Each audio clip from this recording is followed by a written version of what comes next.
Welcome to this week's episode of 60 Seconds with the Superintendent. Well, as a school district in our strategic plan, one of our areas of focus is transforming teaching and learning, always looking for innovative practices that make kids an active participant in their learning. So one of the things we've been working on, starting at the high school, is called Building Thinking Classroom. Now, teachers at Whitney heard about it. They went up to the high school to see what it was all about.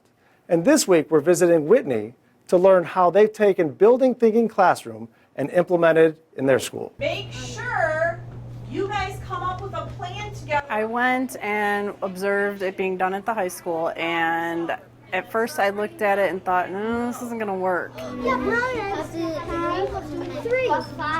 I found that the kids really grabbed onto it. I saw them persevering through some tough struggles. They would all work together, and when one student didn't understand something, they would teach the other kid what they understood, and then it was like the problem started to unravel. Go! As a teacher, I can walk around and I can see what everybody's doing, and there are kids that will listen in on my conversations with another group, and they'll be like, oh, I gotta try this. And at first they thought this was cheating, but it's not cheating. They're learning from each other. I'm finding that teaching is a lot more fun this way. I purposely try not to solve these problems because I feel like if I already know the solution, then I'm gonna try and put my showing and my telling in. They show, they tell. Oh yeah, that works. I get it. I find that the students are a lot more excited to be standing up and working. The productivity in my room is so high when they're working on their boards. The biggest change has been decentering the room, so the students are not all facing the front at the board where I'm standing. I'm walking around, they're being more collaborative and working in different areas.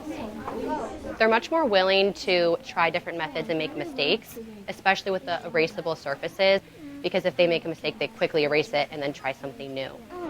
My favorite part has been listening to different teachers talk about how they've implemented different styles of lessons to the whiteboard.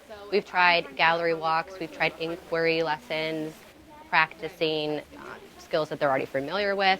So figuring out different ways that we can incorporate the boards into different styles of lessons has been really fun. How do you know that is all? I think this whole concept is important because students are learning to think, number one, before they tackle a problem. And I think number two is helping them learn to focus, to be engaged on what other people are saying, and just giving them a lot of skills that are going to make them successful later on in life. Like the biggest aha moment for me has been just the excitement the kids get when they work on something that was hard, but they are resilient, they don't give up, and then they get it, and that excitement's contagious to the other kids who are starting to get discouraged about a problem. They're like, all right, we can do this, they got it. And it's just a sense of pride is really exciting to see in the kids. I was really surprised at the introduction of it because the kids were asking me every day, are we going to use the white books? And so I've noticed just an increase in communication. Sometimes I think kids get a bad rap for being behind screens too much, and this really is a shift in getting them away from the screens and communicating with each other. So I'm seeing growth in just how they interact with one another and the words they're using and just the amount of time they're able to talk to one another.